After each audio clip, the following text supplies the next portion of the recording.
জরুরি সভা। গোয়েন্দাদের সুবাদে শুরু থেকেই নবীজির কাছে কুরাইশ বাহিনীর প্রতি মুহূর্তের সংবাদ পৌঁছে যাচ্ছিল। সবশেষে যখন তিনি জানতে পারেন শত্রুপক্ষ মদিনার অদূরেই শিবির স্থাপন করেছে, তখন উচ্চ সামরিক পরামর্শ সভা গঠন করেন এবং সেখানে উদ্ভূত পরিস্থিতিতে করণীয় সম্পর্কে মতবিনিময় করেন। সভা শুরুতেই তিনি সদ্য দেখা একটি স্বপ্নের কথা উল্লেখ করে বলেন, বোধ করি ভালো স্বপ্নই দেখেছি, কতগুলো গাভী জবাই করা হচ্ছে, আমার তরবারির অগ্রভাগ কিছুটা থেতলে গেছে এবং আমি হাত প্রবেশ করাচ্ছি একটি সুরক্ষিত বর্মে। এরপর নিজেই সে স্বপ্নের ব্যাখ্যা করেন এভাবে, গাভী জবাই করার অর্থ হচ্ছে এ যুদ্ধে আমার বেশ কয়েকজন সাহাবী শাহাদত বরণ করবে। তরবারি থেতলে যাওয়ার অর্থ মানে আহলে বাইতের গুরুত্বপূর্ণ এক সদস্য শাহাদাতের পেয়ালায় চুমুক দেবে, আর সুরক্ষিত বর্মে হাত প্রবেশ করানোর অর্থ মদিনা শহরে আমরা সম্পূর্ণ নিরাপদ। স্বপ্ন ও তার তাৎপর্য ব্যাখ্যা করার পর তিনি নিজের মতামত ব্যক্ত করলেন। বললেন, মদিনার ভেতরেই থাকতে হবে, প্রতিরক্ষা ব্যবস্থা জোরদার করতে হবে এবং প্রয়োজনে মদিনা শহরের ভেতরে থেকেই রক্ষণাত্মক যুদ্ধ করতে হবে, কোনো ক্রমেই বের হওয়া যাবে না শহর থেকে। শত্রুপক্ষ যদি তাদের শিবিরেই অবস্থান করে তবে করুক, আমাদের অপেক্ষায় ক্লান্ত করতে একসময় শূন্য হাতেই ফিরে যাবে ঘরে, কারণ বাহিনী যত বড় হয় রসদের প্রয়োজনও তত বেশি পড়ে। আর যদি তারা শহরের ভেতর প্রবেশ করতে চায় তবে মুসলিম যোদ্ধারা বিভিন্ন গলিপথের মুখে তাদের প্রতিহত করবে। সরু রাস্তায় সরু রাস্তায় বিশাল বহর নিয়ে একযোগে তারা ঢুকতে পারবে না, তখন খুব সহজেই তাদেরকে কচুকাটা করা যাবে। তাছাড়া ছাদ থেকে তীর ও পাথর ছুঁড়ে মুসলিম নারীরাও শায়েস্তা করতে পারবে তাদেরকে। মূলত এটি ছিল সঠিক সিদ্ধান্ত। মুনাফিক সর্দার আবদুল্লাহ ইবনু উবাই ইবনু সালুলও একাত্মতা প্রকাশ করেছিল এই সিদ্ধান্তের সাথে। তবে সেটা এ কারণে নয় যে সমর জ্ঞান ও রণ অভিজ্ঞতার আলোকে সিদ্ধান্তটি সঠিক বলে প্রতীয়মান হয়েছিল তার কাছে, বরং সে চাইছিল এমন একটি পথ বেছে নিতে যাতে সাপও মরে আবার লাঠিও না ভাঙে, অর্থাৎ যাতে সে খুব সহজে যুদ্ধটা এড়াতে পারে, সেই সাথে তার যুদ্ধবৃত্তিটাও থাকে সবার অগোচরে। কিন্তু আল্লাহর ইচ্ছা ছিল ভিন্ন। তিনি চাইছিলেন প্রথমবারের মতো তার ও তার সাঙ্গপাঙ্গদের মুখোশ খুলে দেবেন, তাদেরকে লাঞ্ছিত করবেন।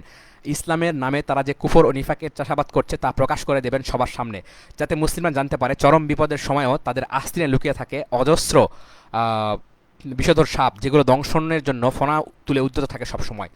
অপরদিকে যে সকল সাহাবী বদর যুদ্ধে অংশগ্রহণ করতে পারেনি তারা নবীজিকে মদিনার বাইরে গিয়ে যুদ্ধ করার পরামর্শ দেয়, অনেকটা পীড়াপিড়িও করে তাকে এ মতে রাজি করতে। একজন তো বলেই ফেলে, হে আল্লাহর রাসূল, এমন একটা দিনের অপেক্ষায় আছি আমরা বহুদিন ধরে, এজন্য চোখের জল ফেলে প্রতিনিয়ত দোয়াও করেছি আল্লাহর কাছে, অবশেষে সেই দিনটি আজ আমাদের সামনে হাতছানি দিচ্ছে। স্বপ্ন পূরণের উপলক্ষ তৈরি হয়েছে, তাই আপনি শত্রু অভিমুখে যাত্রা করুন, আমাদের সৌভাগ্যের অভিসারে যেতে দিন। তারা যেন কোনোভাবেই ভাবতে না পারে আমরা কাপুরুষ ভীরুর দল। নবীজির চাচা হামজা ইবনু আব্দুল মুত্তালিবও মতো এমনই ছিল, বরং তিনি ছিলেন এ ব্যাপারে সবার আগে। তার এই উৎসাহের কারণ বদর প্রান্তরে কাফিরদের তাজা রক্তে হাত রঞ্জিত করার অভিজ্ঞতা। তাই তিনি নবীজিকে বলেন, যে আল্লাহ আপনার উপর কোরআন অবতীর্ণ করেছেন তার শপথ করে বলছি, মদিনার বাইরে গিয়ে তাদের বিরুদ্ধে যুদ্ধে অবতীর্ণ না হওয়া পর্যন্ত আমি খাবার ছুঁয়েও দেখব না। সাহাবীদের এই উৎসাহ উদ্দীপনা দেখে নবীজি তার মত থেকে সরে আসেন। উৎসাহী সাহাবীদের সংখ্যা বেশি হওয়ায় তাদের মতকে প্রাধান্য দেন এবং সে অনুযায়ী মদিনার বাইরে গিয়ে শত্রুর মোকাবেলা করার সিদ্ধান্ত গৃহীত হয়। মুসলিম বাহিনীর সেনাবিন্যাস ও যুদ্ধযাত্রা। মুসলিম বাহিনীর যুদ্ধযাত্রার দিনটি ছিল শুক্রবার, জুমুয়ার দিন। নবীজি সাল্লাল্লাহু আলাইহি ওয়াসাল্লাম যথারীতি সবাইকে নিয়ে জুমুয়ার সালাত আদায় করেন, বিভিন্ন বিষয়ে তাদের উপদেশ দেন। সবশেষে যুদ্ধের চূড়ান্ত প্রস্তুতি সম্পন্ন করার নির্দেশ দিয়ে বলেন, বিজয় ও সুখ সৌভাগ্যের পূর্ব শর্ত হচ্ছে ধৈর্য ও অবিচলতা, তাই কোনো পরিস্থিতিতেই অধৈর্য বা অস্থির হওয়া যাবে না। ধৈর্যের পরাকাষ্ঠা দেখাতে হবে শত্রুর সামনে, তবেই বিজয় তোমাদের পদচুম্বন করবে। নবীজির বক্তব্যে সবাই উদ্দীপ্ত হয়, সেই সাথে বিজয়ের প্রত্যয় ও শাহাদাতের তামান্না জেগে ওঠে তাদের গহীন হৃদয়ে। এরই মধ্যে আসরের ওয়াক্ত হয়ে যায়। নবীজি সবাইকে নিয়ে সালাত আদায় করেন। প্রচুর লোকজনের সমাগম হয়, দূরবর্তী এলাকা থেকেও হাজির হয় বহু মানুষ। সালাত শেষে নবীজি তার ঘরে প্রবেশ করেন, তার সঙ্গে প্রবেশ করেন আবু বকর এবং উমারও। তারা দুজন তাকে শিরস্ত্রাণ ও যুদ্ধের পোশাক পরতে সাহায্য করেন। তিনি দুটি লৌহ বর্ম পরিধান করেন, সম্পূর্ণ সামরিক সাজে সজ্জিত হন এবং কাঁধে তরবারি ঝুলিয়ে জনসম্মুখে আসেন। লোকজন এতক্ষণ তারই বহির্গমনের অপেক্ষায় ছিল, কিন্তু ইতিমধ্যে একটা ব্যাপার ঘটে গেছে। সাদ ইবনে মুআজ ও উসাইদ ইবনে হুজাইর এ যুদ্ধে নবীজির চিন্তাগত অবস্থান বুঝতে পেরেছিলেন। তারা এটাও নিশ্চিত হয়েছিলেন যে কেবল কয়েকজন উৎসাহী সাহাবীর মনোরক্ষার্থে তিনি নিজের চিন্তার সম্পূর্ণ বিপরীতে গিয়ে সিদ্ধান্তটি নিয়েছেন। তাই তারা যথেষ্ট ক্ষোভ নিয়ে উপস্থিত লোকদেরকে বললেন, তোমরা কিন্তু মদিনার বাইরে যুদ্ধযাত্রা করতে একরকম বাধ্যই করছো নবীজিকে, এটা ঠিক হচ্ছে না। কারণ তোমাদের সমস্ত মতামত মানবীয় আবেগতাড়িত, অপরদিকে তার প্রতিটি সিদ্ধান্ত অভিজ্ঞতা ও ঐশী গুণের আলোকে পরিচালিত। তাই তিনি বাইরে এলে বিষয়টি তার উপরই ছেড়ে দিও, এতেই তোমাদের কল্যাণ নিহিত। তাদের কথায় সবাই সৎবিদ ফিরে পায়, আবেগের ঘোর থেকে বেরিয়ে আসে, অনুতপ্ত হয় নিজেদের নির্বুদ্ধিতার জন্য। নবীজি অস্ত্র সজ্জিত হয়ে বাইরে আসা মাত্রই তারা দুঃখ প্রকাশ করে বলে, হে আল্লাহর রাসূল, আপনার বিরোধিতা করা উচিত হয়নি আমাদের। আপনার যা ভালো মনে হয় তাই করুন, আপনি মদিনায় থাকা ভালো মনে করলে তাই হোক। উত্তরে তিনি বলেন, কোনো নবীর জন্য কখনোই এটা উচিত নয়, একবার অস্ত্র ধারণ করার পর জয় পরাজয় নিশ্চিত না করেই তিনি অস্ত্র ত্যাগ করবেন।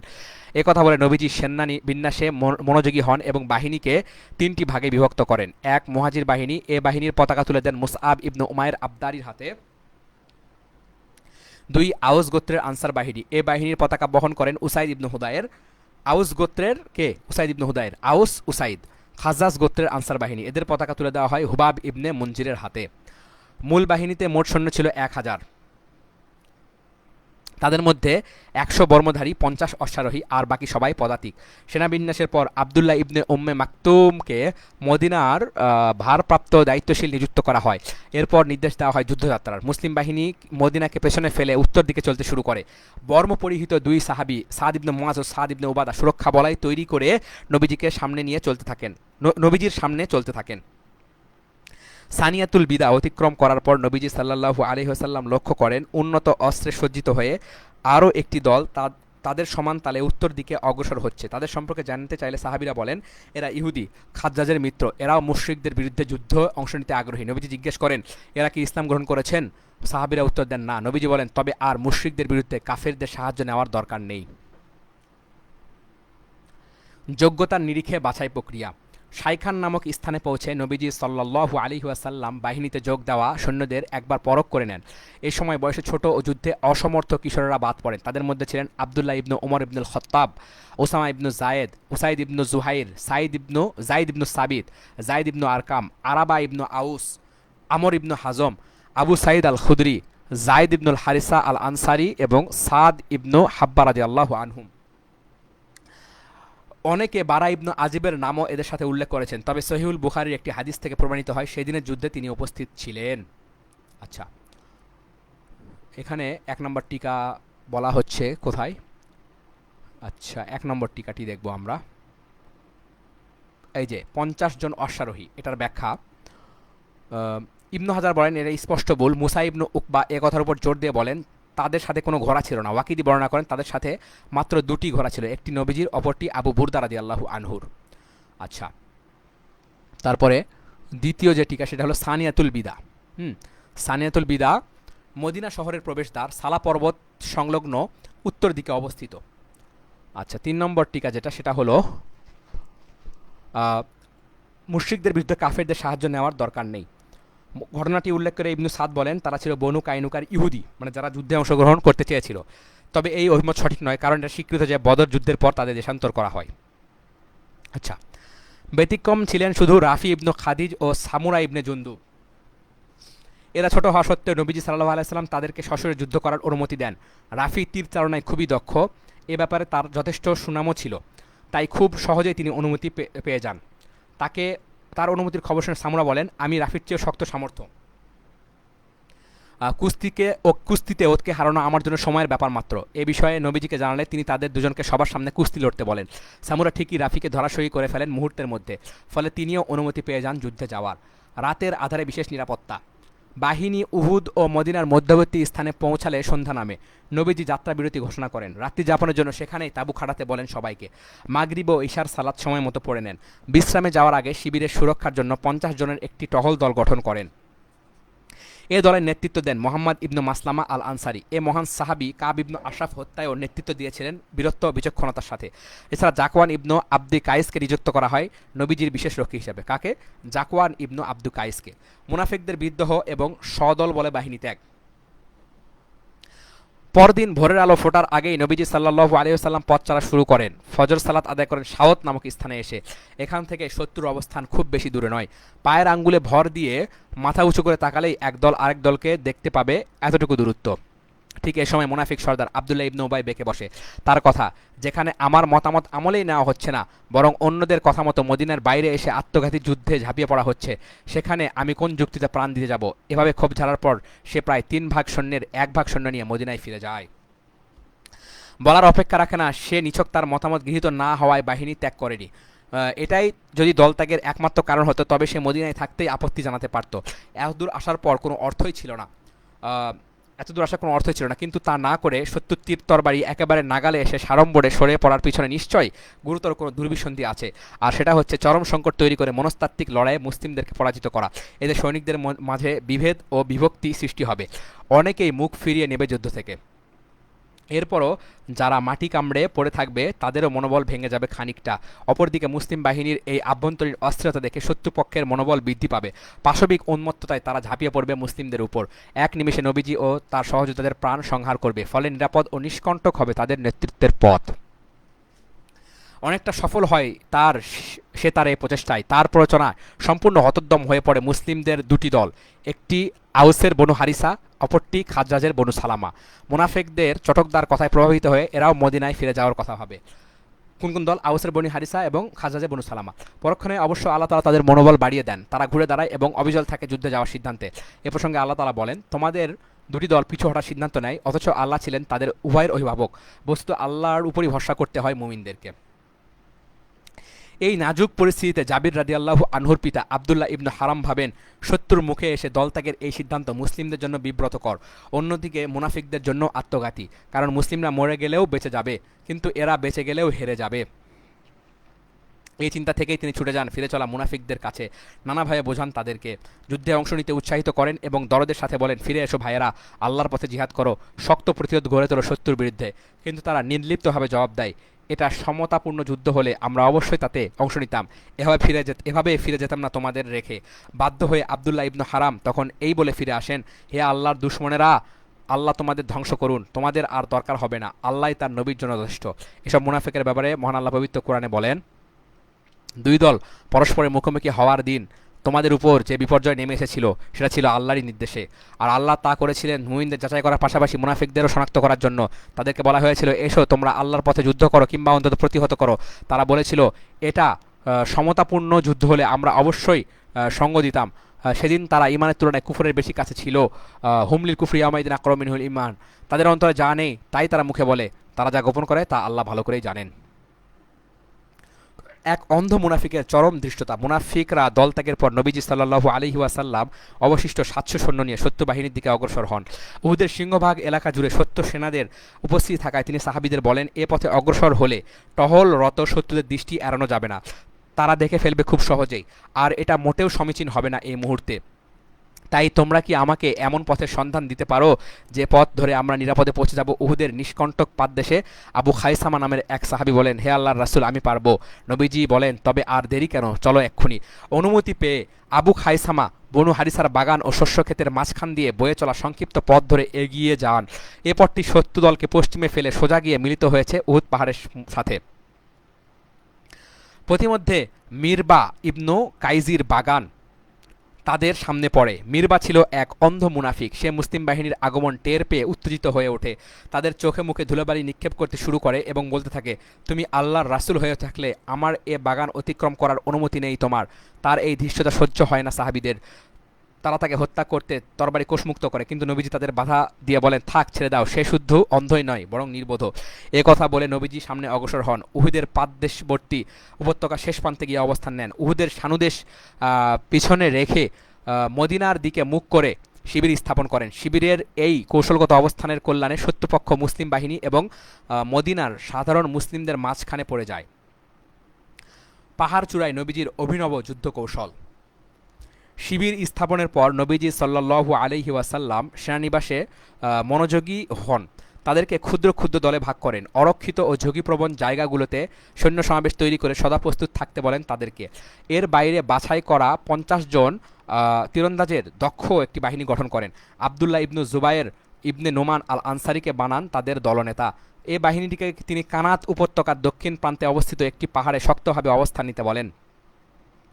মুসলিম বাহিনীর মূল শিবির থেকে এ পাহাড়ের দূরত্ব ছিল মাত্র ১৫০ মিটার। এ পাহাড়টি বর্তমানে জাবাল রুমাত নামে পরিচিত।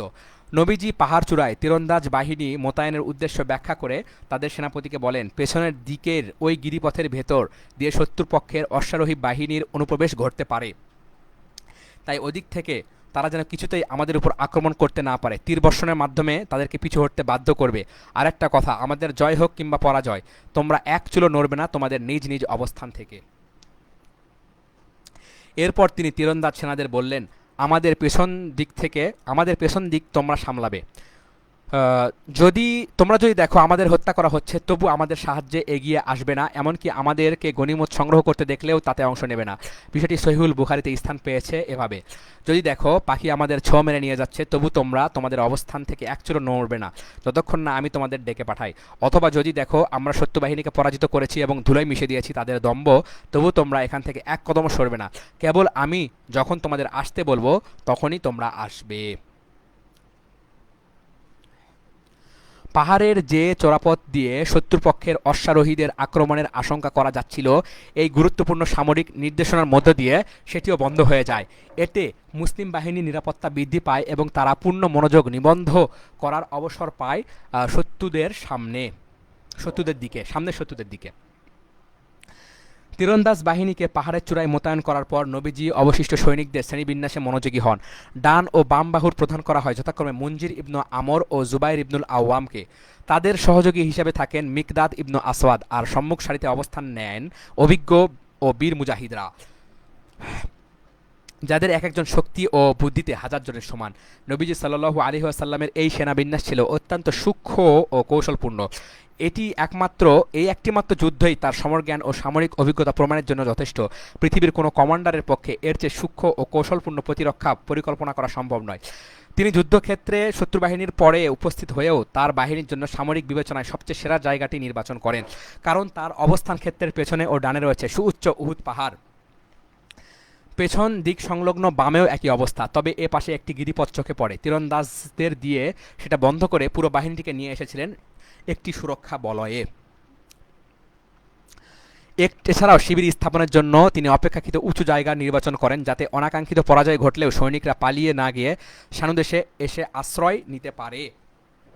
সেক্ষেত্রে শত্রুপক্ষ ঢাল বেয়ে তাদের পশ্চাৎ করলে অথবা শিবির দখল করতে এলে যেন উপর থেকে তীর বর্ষা নিক্ষেপ করে তাদের দফা রফা করে দিতে পারেন। মুসলিম বাহিনীর এই কৌশলগত অবস্থানের কারণে শত্রুপক্ষ বাধ্য হয়ে নিচু জায়গায় শিবির স্থাপন করে। আর বলার অপেক্ষা রাখে না যে সামরিক বিবেচনায় এই অবস্থানটি ছিল খুবই ঝুঁকিপূর্ণ,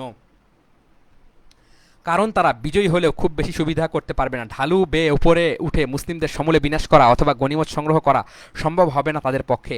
এটা করতে গেলে যুদ্ধের হিসাব পাল্টে যেতে পারে, আবার পরাজিত হলেও তাদের রক্ষা থাকবে না, কারণ মুসলিম বাহিনী উঁচু থেকে জলের মতো গড়িয়ে এসে তাদের উপর আছড়ে পড়বে। এভাবে সম্পূর্ণরূপে বিলীন হয়ে যাবে তাদের অস্তিত্ব। এক কথায় নবীজি তার সমর কুশলতা এবং যোদ্ধাদের সাহস ও অভিজ্ঞতা কাজে লাগিয়ে সৈন্য স্বল্পতা পুষিয়ে নেন। এভাবে ৩য় হিজরি সাওয়ার মাসের ৭ তারিখ শনিবার সকালে নবীজির সেনাবিন্যাস সম্পন্ন হয়। শেষ মুহূর্তের অনুপ্রেরণা। নবীজি সাল্লাল্লাহু আলাইহি ওয়াসাল্লাম ২টি লৌহ বর্ম পরিধান করে মুজাহিদদের সামনে আসেন, তাদের সতর্ক করে বলেন, আমার অনুমতি ছাড়া কেউ যুদ্ধ শুরু করবে না। এরপর শেষবারের মতো সবাইকে যুদ্ধের প্রতি উৎসাহিত করেন, শত্রুর মোকাবেলায় অবিচল থাকার প্রেরণা যোগান এবং কোষমুক্ত ধারালো একটি তরবারি উঁচিয়ে ধরে উপস্থিত সবাইকে লক্ষ্য করে বলেন, কে এই তরবারির হক আদায় করতে পারবে। ঘোষণামাত্রই বেশ কয়েকজন সাহাবী এগিয়ে আসেন। তাদের পুরোভাগে ছিলেন আলী ইবনু আবু তালেব, জুবাইর ইবনু আওয়াম, ওমর ইবনুল খাত্তাব রাদিয়াল্লাহু আনহুম। তাদের পরে আসেন আবু দুজানা সিমাক ইবনু খারসা রাদিয়াল্লাহু আনহু। তিনি নবীজিকে জিজ্ঞেস করেন, হে আল্লাহর রাসূল, এর হক বলতে কি বোঝানো হচ্ছে? তিনি উত্তর দেন, এর দ্বারা শত্রুর উপর এমনভাবে আঘাত হানবে যেন এর ধারালো অংশে চির ধরে এবং বেঁকে যায় আঘাতের চোটে। তখন আবু দুজানা দৃঢ়কণ্ঠে বলে ওঠেন, ইনশাল্লাহ আমি পারবো এর হক আদায় করতে। তার আত্মবিশ্বাসে মুগ্ধ হয়ে নবীজি তার হাতে তুলে দেন তরবারিটি। আবু দুজানা একজন বীর যোদ্ধা, যেমন সাহস তেমনি তার ক্ষুরধার সমর অভিজ্ঞতা। যুদ্ধক্ষেত্রে তার প্রতিটি পদক্ষেপ তাসের সৃষ্টি করত শত্রু শিবিরে। আজ তার মাথায় একটি লাল পাগড়ি, ওটা মাথায় বাঁধলে কারো বুঝতে অসুবিধা হয় না যে বিজয় নিশ্চিত না হলে আমৃত্যু লড়াই করে যাবেন তিনি। ওটা মাথায় বাঁধলে কারো বুঝতে কি অসুবিধা হয় না যে বিজয় নিশ্চিত না হলে আমৃত্যু লড়াই করে যাবেন তিনি। সরাসরি প্রিয় নবীর হাত থেকে তরবারি পেয়ে তিনি আজ ভীষণ খুশি। আমৃত্যু লড়াই করে যাওয়ার প্রত্যয় নিয়ে চোখে মুখে দৃশ্যমান। তিনি মাথার পাগড়িটা শক্ত করে বেঁধে শত্রুর দিকে ছুটে যান দীপ্ত পায়ে। মুখোমুখি দুই সৈন্য সমাবেশের মাঝ দিয়ে দম্ভ ভরে হেঁটে চলেন তিনি। তার এই দম্ভ ও দৃঢ় পদচারণা দেখে নবীজি মন্তব্য করেন, একমাত্র যুদ্ধক্ষেত্র ছাড়া আর কোথাও এমন সদম্ভ পদচারণা আল্লাহ তাআলা পছন্দ করেন না। আবু সুফিয়ানের কূটনৈতিক চাল। মুশরিক বাহিনীর সর্বাধিনায়ক আবু সুফিয়ান সাখর ইবনু হারব সঙ্গত কারণেই তার অবস্থান সৈন্যসারির একেবারে মাঝখানে। এছাড়া ডান বাহুর প্রধান করা হয়েছে খালিদ ইবনু ওয়ালিদকে, বাম বাহুর দায়িত্বে রয়েছে ইকরিমা ইবনু আবু জাহেল, পদাতিক বাহিনীর কমান্ডার হিসাবে আছে সাফওয়ান ইবনু উমাইয়া, তীরন্দাজ বাহিনীর প্রধান আবদুল্লাহ ইবনে আবু রবিয়া। তাদের পতাকা বনু আব্দিদ্দারের ছোট্ট একটি দলের হাতে।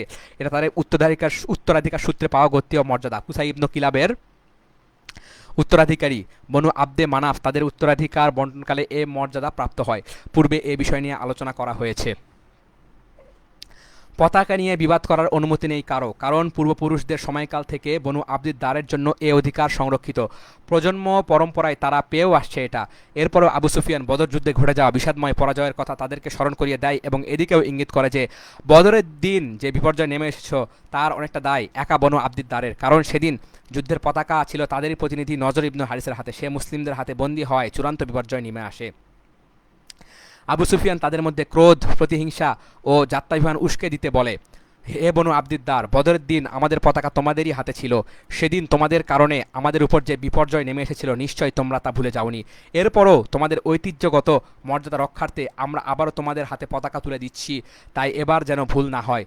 তোমাদেরকে যুদ্ধের বাস্তবতা মেনে চলতে হবে। মনে রাখতে হবে, যার হাতে পতাকা থাকে তাকে ঘিরেই আবর্তিত হয় শত্রুর নিশানা ও আক্রমণ। কারণ এক পতাকাধারীর পতন ঘটলে গোটা বাহিনীর পতন অনিবার্য হয়ে ওঠে। তোমরা এই বাস্তবতা মেনে পতাকা নিতে চাইলে নিতে পারো, অন্যথায় এর দায়িত্ব ছেড়ে দাও আমাদের হাতে। আমরা আমিত্ব নিয়োজিত থাকবো এর মর্যাদা রক্ষায়।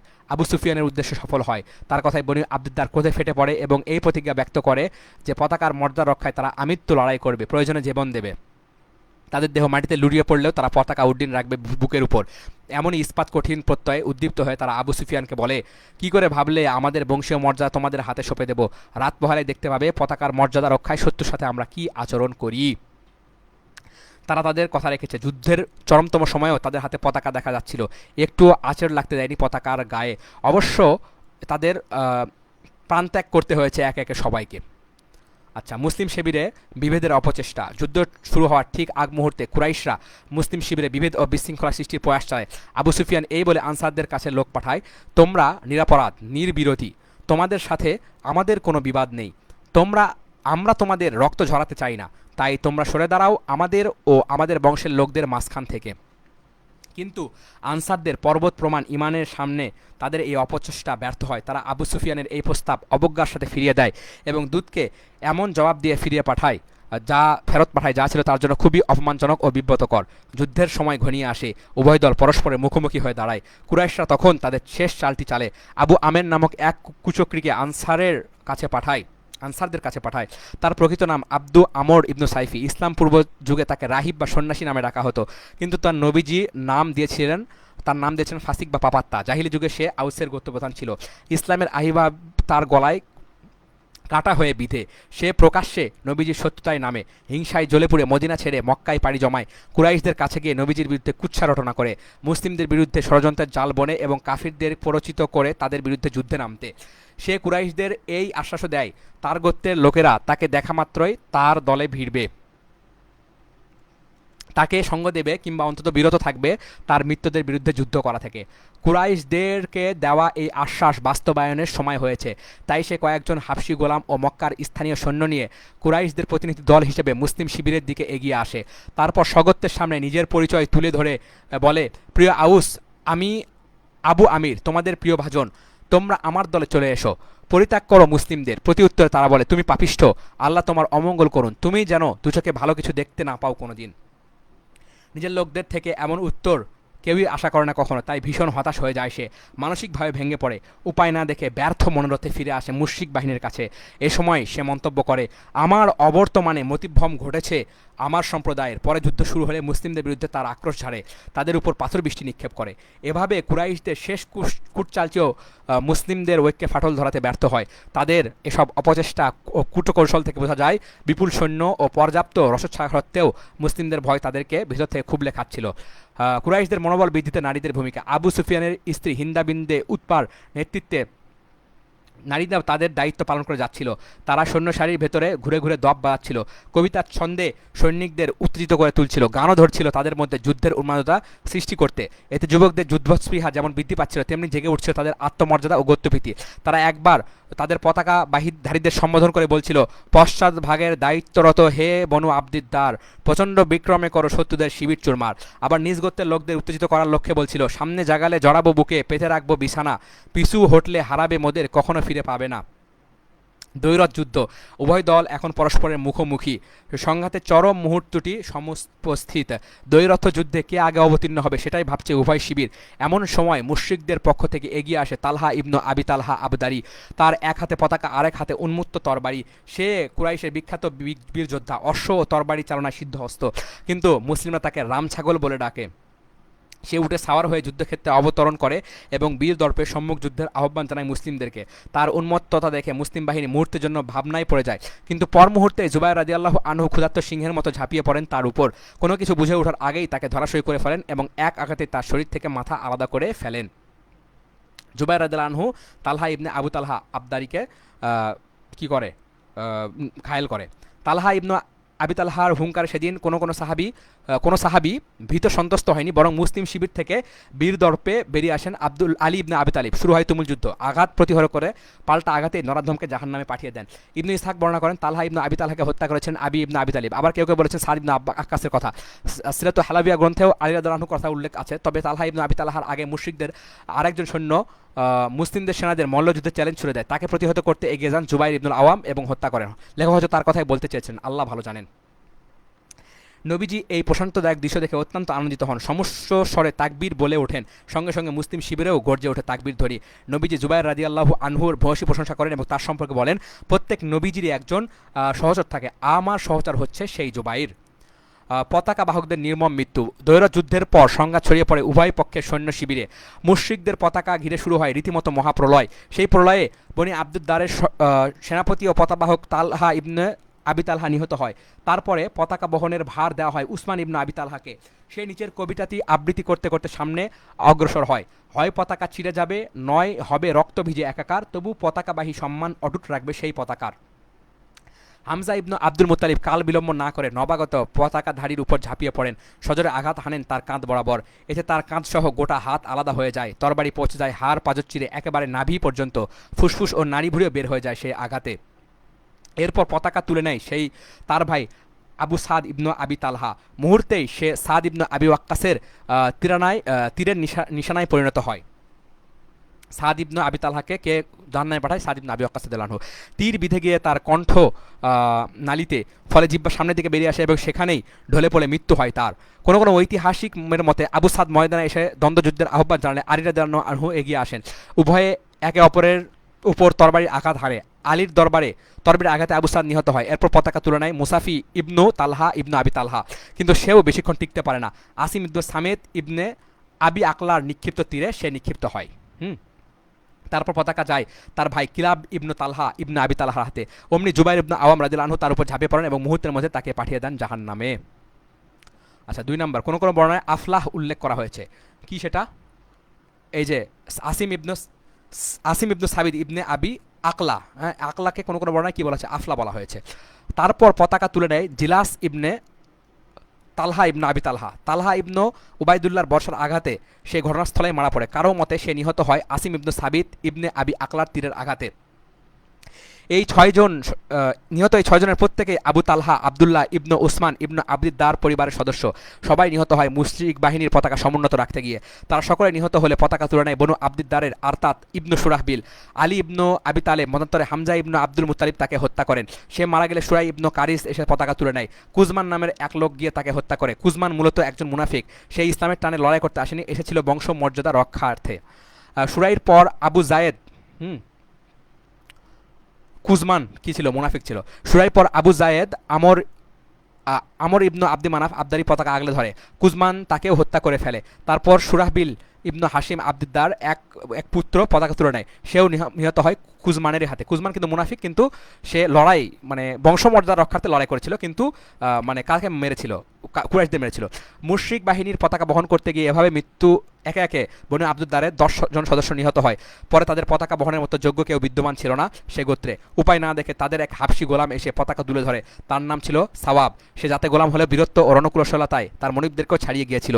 যুদ্ধ করতে করতে তার উভয় হাত দেহ থেকে আলাদা হয়ে যায়। তারপর সে হাঁটু গেড়ে বসে থুতনি ও বুকের আলতো চাপে পতাকা উঁচু করে রাখার প্রাণান্ত চেষ্টা করে চালিয়ে যায়, কিন্তু শেষ পর্যন্ত তাকেও মৃত্যুর কাছে হার মানতে হয়।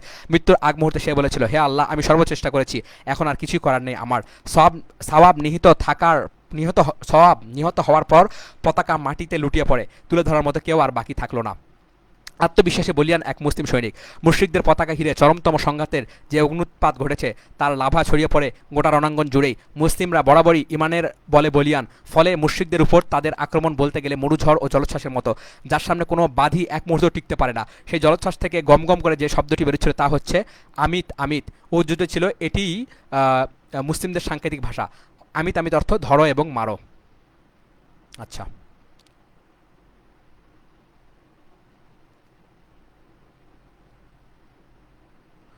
সাল্লাল্লাহু আলাইহি ওয়াসাল্লাম আমরা পরবর্তীতে এরপর থেকে দেখবো ইনশাল্লাহ।